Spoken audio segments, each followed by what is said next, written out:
In this math tutorial, you will learn 1. What are the properties of proportion?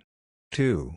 How do we use the properties of proportion to solve problems easier? 3.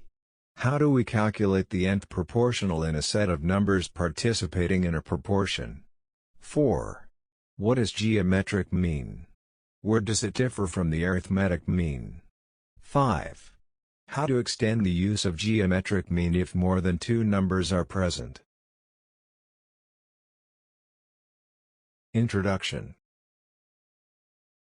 In the previous tutorial, we introduced and discussed proportion as a structure containing two or more equal ratios, and its types.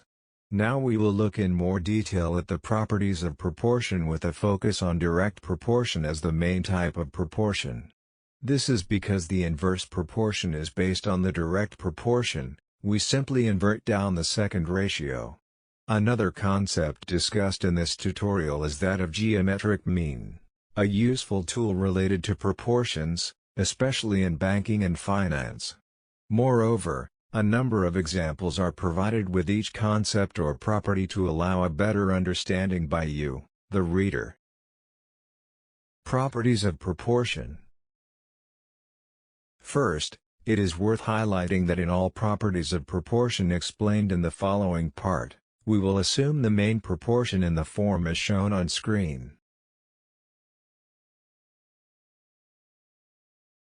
Swapping the means in a proportion still provides a proportion. In symbols we write the following. For example, if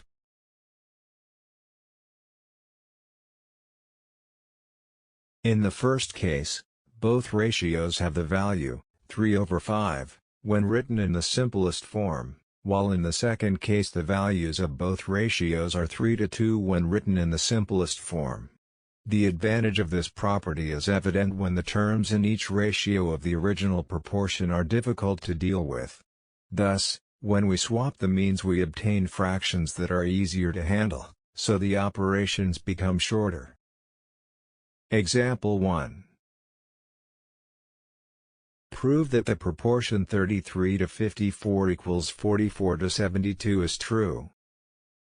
Solution 1. First, we write the proportion in fraction form. We have the following as shown on screen.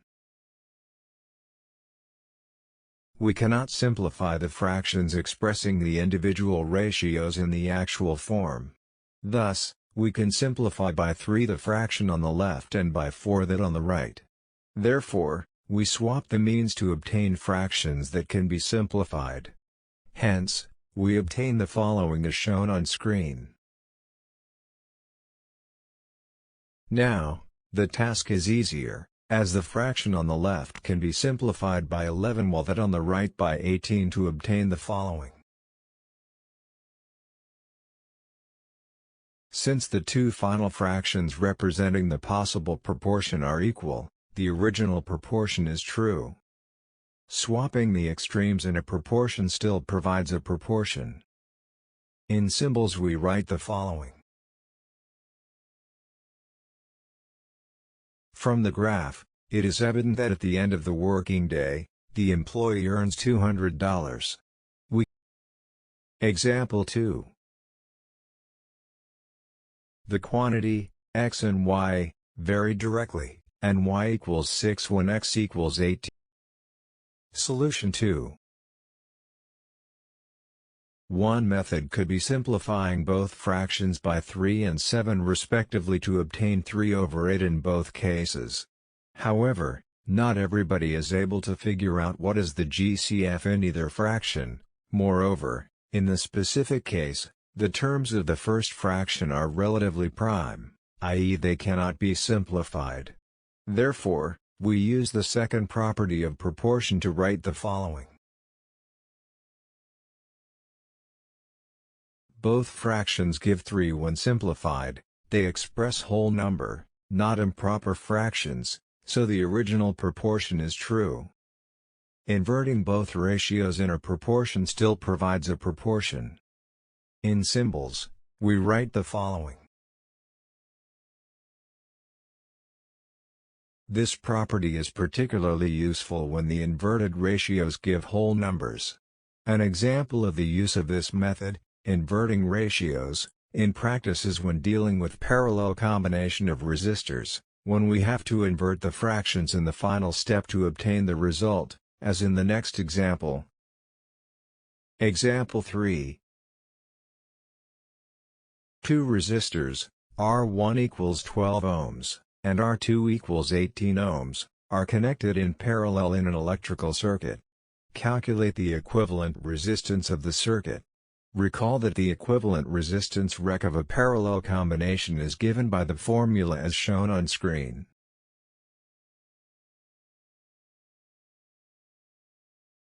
Solution 3. Using the previous formula, we write the following. Using the method of adding two fractions with different denominators, we obtain the following. Now, it is the time to explore the advantage, the third property that ratios offer. Inverting down the two ratios, fractions, we obtain the following.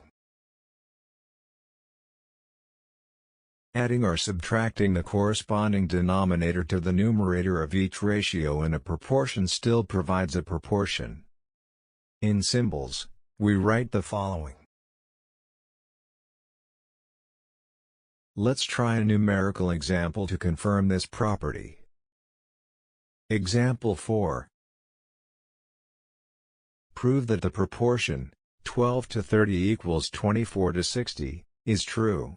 From the result obtained, prove that 42 to 30 equals 84 to 60.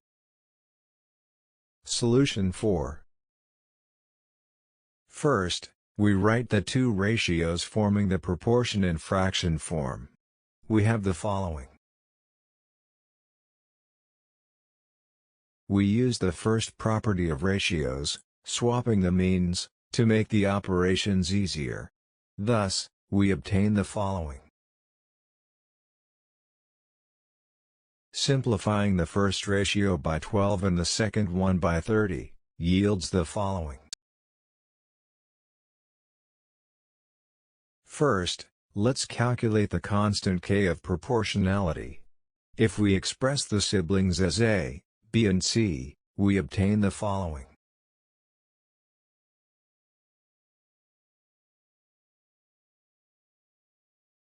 Applying the second property of ratios, swapping the extremes, yields the following. The last expression is a proof that the new ratio given in b is also true. Another example with difference. The condition in this case is that the fraction must be improper, otherwise the difference becomes negative. To illustrate this property, let's take a known ratio.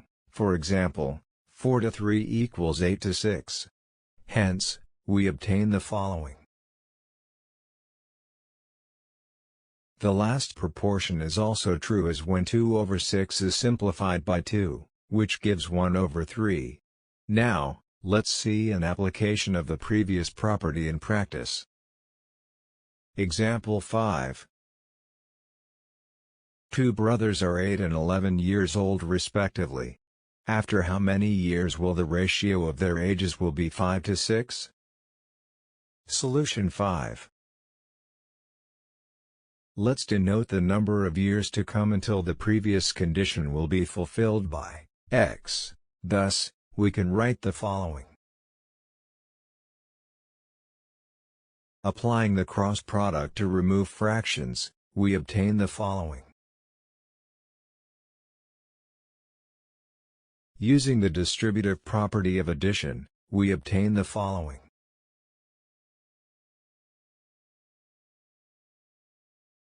Multiplying up and down one or both ratios in a proportion with the same number, they can be different in each side, provides a new proportion. In symbols, we obtain the following. 10 workers can build 5 houses in 12 months. How long does it take for 15 workers to build 8 houses? What does geometric mean? Where does it differ from the arithmetic mean? 5. How to extend the use of geometric mean if more than two numbers are present. Introduction. In the previous tutorial, we introduced and discussed proportion. Example 6. 1. Prove that the proportion 32 to 54 equals 80 to 135 is true. 2. Prove that 96 to 162 equals 160 to 270 is also true. Solution 6. We use the previous property to confirm the ratio. We have the following. The first fraction is simplified by 2 while the second by 5. Hence, we obtain the following. It is easy to observe that the proportion shown on screen is obtained by multiplying up and down the first ratio by 3 and the second ratio by 2, i.e. if we have the following proportion as shown on screen. Let's express the information in a table for a better understanding. Example 7. The sides A, B and C, of a triangle are in a ratio, A, to B, to C, equals 5, to 9, to 13, to each other and the perimeter. The sum of all side lengths, of the triangle is 108 centimeters, calculate the length of each side. Solution 7. Applying the sixth property of proportions, we can write the following. Moreover, we have the following.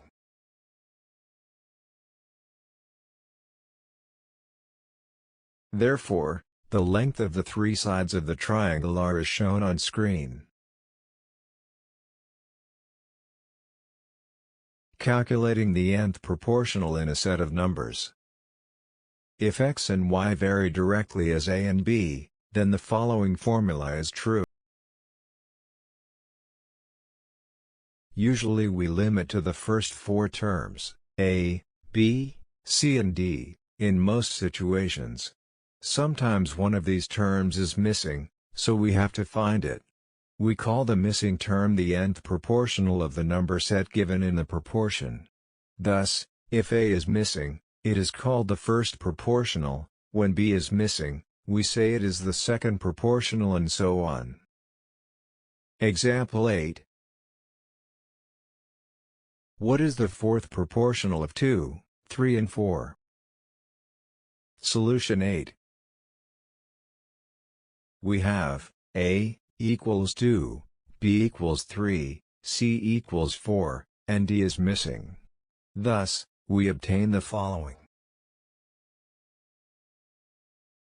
Applying the cross product, we obtain the following.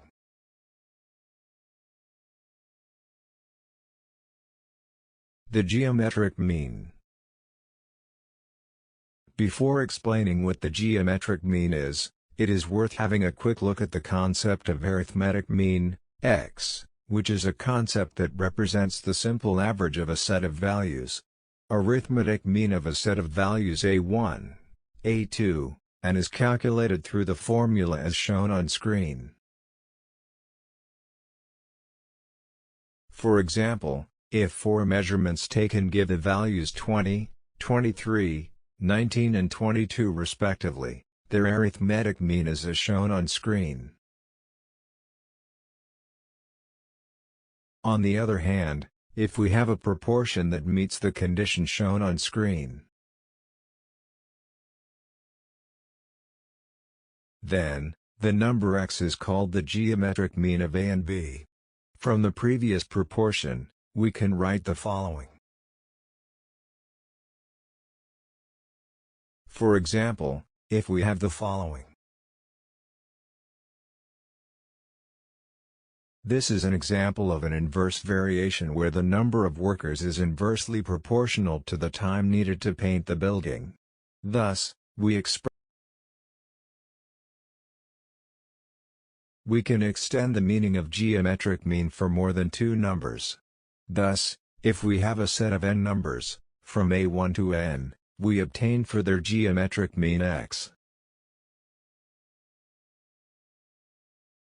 Geometric mean is a very important concept used in finance and banking. More specifically, the geometric mean is extremely useful when numbers in the series are not independent of each other or if numbers tend to make large fluctuations. In a set of measurements, it helps determine the deflection from the true value of the quantity measured when the arithmetic mean is not suitable to use. Let's consider an example which involves the calculation of geometric mean. Example 9. Y varies directly as x2 plus 1 and inversely as x plus 2. Find the relation between x and y if y equals 5 when x equals 3. Fraction. Solution 9. From geometry, it is known that the volume of a rectangular container, cuboid, is as shown on screen, where a, b and c are the dimensions of the cube. A equals 25 centimeters, b equals 8 centimeters and c equals 5 centimeters. Therefore, the volume of the container is as shown on screen. Thus, we obtain for the relationship between x and y. Two resistors, R1 equals 12 ohms, and R2 equals 18 ohms, are connected in parallel in an electrical circuit. Calculate the equivalent resistance of the circuit.